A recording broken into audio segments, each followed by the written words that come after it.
Ta bonté insaisissable est si grande que tu nous permets de t'invoquer comme notre Créateur, notre Père et notre Sauveur. Tu nous connais tous et nous aimes tous. Tous nos chemins sont devant toi, nous venons de toi et nous pouvons aller à toi.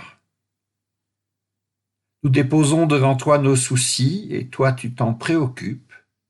Notre inquiétude et toi tu l'apaises, nos espoirs et nos vœux, afin que soit faite ta volonté et non la nôtre. Nos pensées et nos désirs, afin que tu purifies tout. Nous déposons devant toi notre vie terrestre, afin que tu la conduises à la résurrection de toute chair et à la vie éternelle. Nous t'en prions, sois avec tous les nôtres, avec les pauvres, les malades, les opprimés et les affligés. Éclaire les pensées et dirige les actes de celles et ceux qui, dans notre pays et dans le monde, sont responsables du droit, de l'ordre et de la paix. Nous t'en prions, notre Dieu.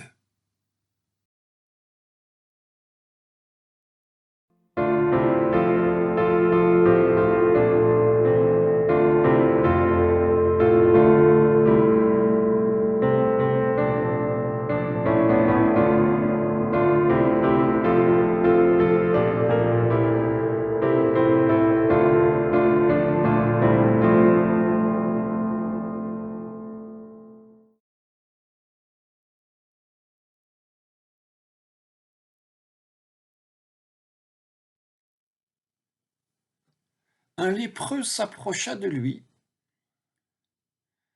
et il le supplie, et il tombe à genoux en disant à Jésus, « Si tu le veux, tu peux me purifier. » Pris de pitié, Jésus étendit la main et le toucha, et il lui dit, « Je le veux, sois purifié. » Et à l'instant, la lèpre le quitta, et il fut purifié. S'irritant contre lui, Jésus le renvoya aussitôt. Il lui dit, « Garde-toi de rien dire à personne, mais va te montrer au prêtre, et offre pour ta purification ce que Moïse a prescrit. Ils auront là un témoignage. » Mais une fois parti, il se mit à proclamer bien haut et à répandre la nouvelle, si bien que Jésus ne pouvait plus entrer ouvertement dans une ville, mais qu'il restait dehors en des endroits déserts. Mais l'on venait à lui de toutes parts.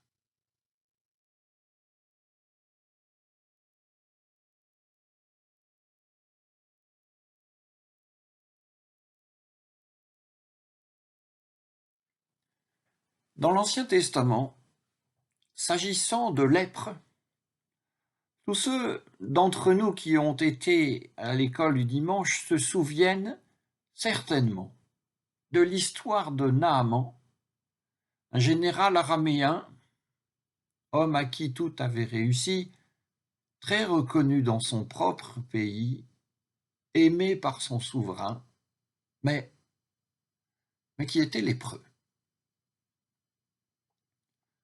Sur la recommandation d'une petite esclave israélite que ses hommes et lui-même avaient rasiée, il s'en alla voir, nous raccourcissons le récit, le prophète Élisée. Le remède prescrit fut d'une simplicité incroyable, lave-toi cette fois dans le Jourdain, et d'une efficacité totale. Second livre des Rois, 5e chapitre. Toujours dans l'Ancien Testament, nous avons, dans le livre du Lévitique, 2 chapitres, le 15e et le 16e, extrêmement sophistiqués, consacrés à la lèpre, diagnostic d'une part, rituel de purification d'autre part, chapitre si sophistiqué que l'on comprend à quel point toutes ces affections cutanées étaient prises au sérieux. Il fallait tâché de prévenir la contagion, mais on était aussi obsédé par la pureté rituelle, les deux en même temps d'ailleurs. Par contre, côté thérapeutique, il n'y a pas grand-chose. Et ceux qui étaient durablement atteints par ces affections cutanées finissaient par vivre totalement en marge de la société.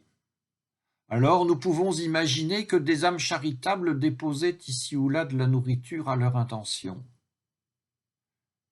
Mais l'espérance de guérison de ces malheureux était faible, peut-être même nulle, à moins que par hasard quelqu'un vienne à passer par là qui soit habité par la puissance divine.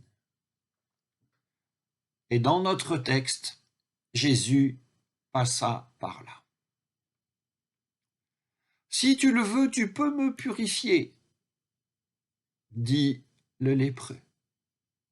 Il n'est pas très étonnant de constater que Jésus voulut purifier cet homme et qu'il le purifia aussitôt. Il aurait été incompréhensible qu'il ne veuille pas le faire. Encore que, quelques chapitres plus tard, Jésus ne se gênera pas pour envoyer promener une femme étrangère. Ici, c'est la forme du ministère de Jésus qui est discutée, et au chapitre 7, celui que nous mentionnons en mentionnant cette femme, c'est la destination du ministère qui est discutée. Et de fait, Jésus guérira aussi l'enfant de cette femme, manifestant par là qu'il est envoyé pour tous et pour toutes. Mais dans notre récit de ce matin, ce qui est étonnant, c'est la suite. S'irritant contre cet homme, aussitôt, Jésus le chassa. Et c'est cette irritation qui est étonnante. Pour comprendre cette irritation, nous pouvons nous souvenir d'un autre récit de l'évangile de Marc, celui qui voit une femme répandre sur la tête de Jésus un parfum de grand prix. Et les disciples s'irritaient contre elle. Marc 14. Cette forme particulière d'irritation, et le verbe particulier qui va avec, advient lorsque quelque chose s'est passé qui distingue et honore le divin, mais qui vient en même temps choquer les témoins de ce qui s'est passé parce que ça n'aurait pas dû, pour eux, se passer comme ça. Continuons dans Marc 14. « À quoi bon perdre ce parfum ?» disent les disciples irrités. On aurait bien pu vendre ce parfum-là plus de 300 deniers et les donner aux pauvres. Revenons au premier chapitre. La guérison du lépreux distingue et honore le divin. Mais il n'y a pas de témoins, ni disciples, ni foule. Il y a, semble-t-il, juste Jésus et l'homme. Et Jésus est là comme témoin de son propre acte. Et ça n'est pas vraiment contre cet homme qu'il s'irrite, mais c'est au sujet de cet homme. Jésus s'irrite contre la guérison de cet homme et très probablement contre les conséquences encore à venir, mais évidentes, de cette guérison. Avant d'en parler, souvenons-nous. Nous lisons aujourd'hui, une fois encore, dans le premier chapitre de l'évangile de Marc. Et dans ce premier chapitre, toutes les formes possibles du ministère de la parole semblent être envisagées. Premièrement, avec Jean le Baptiste, le ministère de la parole, ou plutôt le ministre de la parole, est un ascète qui vit dans le désert et en sort de temps à autre pour délivrer son message et pratiquer son rituel. Premier point. Deuxième possibilité, avec Jésus et la tentation, le ministre de la parole est un ascète qui sort très rarement du désert pour délivrer son message. Troisième possibilité, avec Jésus encore, le ministre de la parole peut être un enseignant qui délivre régulièrement son message dans une synagogue chaque semaine, le jour du sabbat. Quatrième possibilité. Le ministre de la parole peut être un guérisseur, opérant en ville et dans la maison d'un particulier. Cinquième point, cinquième possibilité. Le ministre de la parole peut être un maître, soucieux de pérenniser son enseignement, et qui appelle donc et forme des disciples. Sixième possibilité, le ministre de la parole peut être un guérisseur qui opère en dehors des villes. Et puis, septièmement, nous ajoutons à toute cette variété une alternative. Le ministre de la parole peut être sédentaire ou itinérant. Tout cela est exploré dès le premier chapitre de l'évangile de Marc. Telle une ou telle autre des formes du ministère a-t-elle la faveur de Jésus? Telle une ou telle autre est-elle celle qui convient à la proclamation de la proximité du règne de Dieu et à l'appel à la conversion? Nos lectures nous ont conduits à remarquer que Jésus, à cette étape de son parcours, s'oriente vers la prédication hebdomadaire à la synagogue, forme ordinaire à l'époque en Galilée de la transmission des messages inspirés. Cette forme ordinaire est bien celle qui a sa faveur, mais toute autre chose se passe. Dans la synagogue de Capharnaüm, il accomplit la guérison d'un agité, en conséquence de quoi sa renommée s'étend. Cette guérison en appelle quantité d'autres. Et alors, il y a changement de lieu et de forme du ministère. Mais ça n'est pas ce ministère-là qui a la faveur de Jésus, pas celui qui vient après cette première guérison. Il a besoin de solitude et il se voit plus nomade que sédentaire, comme nous pouvons lire, toujours dans le premier chapitre de Marc, et il alla par toute la Galilée, il prêchait dans leur synagogue et chassait les démons. Forme que prend alors le ministère de Jésus, itinérant prédicateur dans les synagogues et guérisseur, s'isolant de temps à autre. Mais voici que dans l'isolement de Jésus arrive ce lépreux que Jésus guérit. Et voici aussi l'irritation de Jésus. Jésus ne pouvait pas ne pas le guérir. La volonté du Fils de Dieu annonçant que le royaume est infiniment proche ne peut pas s'effacer devant la demande d'un lépreux. Que serait le royaume sinon? Et que serait sa prédication? Mais cette guérison, une de plus, même si elle a eu lieu en tête-à-tête, va évidemment recevoir une publicité considérable avec ce qui s'ensuit. Jésus ne pouvait plus entrer publiquement dans une ville, et il restait dehors, en des endroits déserts, mais on venait à lui de toutes parts, et la forme du ministère est encore renouvelée. Si Jésus s'est irrité après cette guérison et à cause de cette guérison, à cause de l'inévitable publicité qui allait en être faite, c'est parce qu'elle remettait en question complètement, une fois encore, la forme du ministère de la parole telle qu'il l'avait imaginée et surtout pratiquée jusque-là. Le ministère de la parole allait être entièrement absorbé par celui de la guérison. Et cela, Jésus n'en voulait pas. Le texte que nous méditons aujourd'hui s'arrête sur cette perspective, à vrai dire, un peu inquiétante. Mais nous n'avons pas fini et nous n'avons pas tout commenté.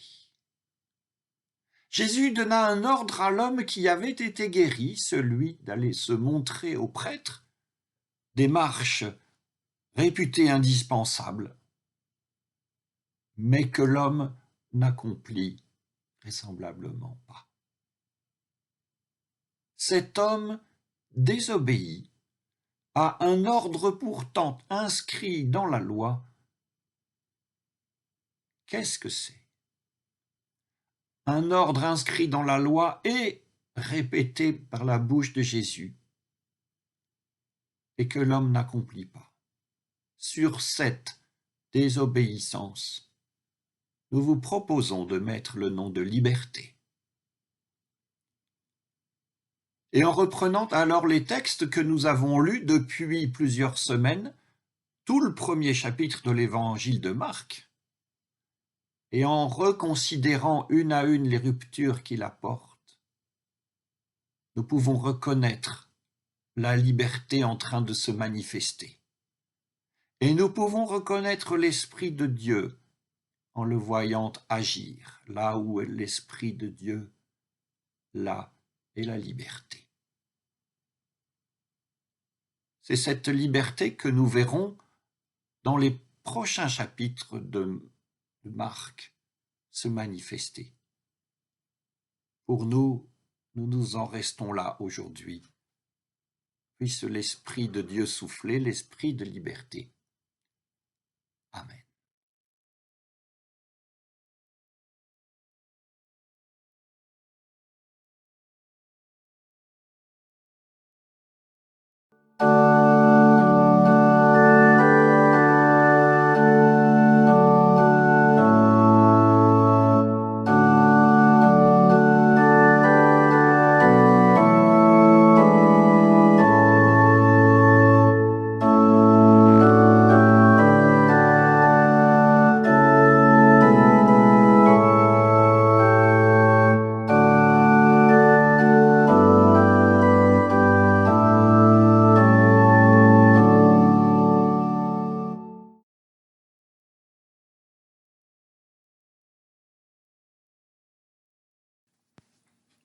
Je lève les yeux vers les montagnes. D'où me viendra le secours? Mon secours vient de l'Éternel, qui a fait les cieux et la terre. Il ne permettra pas que ton pied chancelle. Celui qui te garde ne sommeillera pas. Non, celui qui garde Israël ne sommeillera pas, il ne s'endormira pas. L'Éternel est celui qui te garde. L'Éternel est ton ombre. Il se tient à ta droite. Le soleil ne te frappera pas pendant le jour, ni la lune pendant la nuit. L'Éternel te gardera de tout mal, il gardera ton âme. L'Éternel veillera sur ton départ, comme sur ton arrivée, dès maintenant et toujours. Notre Père, qui es aux cieux, que ton nom soit sanctifié, que ton règne vienne, que ta volonté soit faite sur la terre comme au ciel. Donne-nous aujourd'hui notre pain de ce jour. Pardonne-nous nos offenses, comme nous pardonnons aussi à ceux qui nous ont offensés. Ne nous laisse pas entrer en tentation, mais délivre-nous du mal. Car c'est à toi qu'appartiennent le règne, la puissance et la gloire, pour les siècles des siècles. Amen.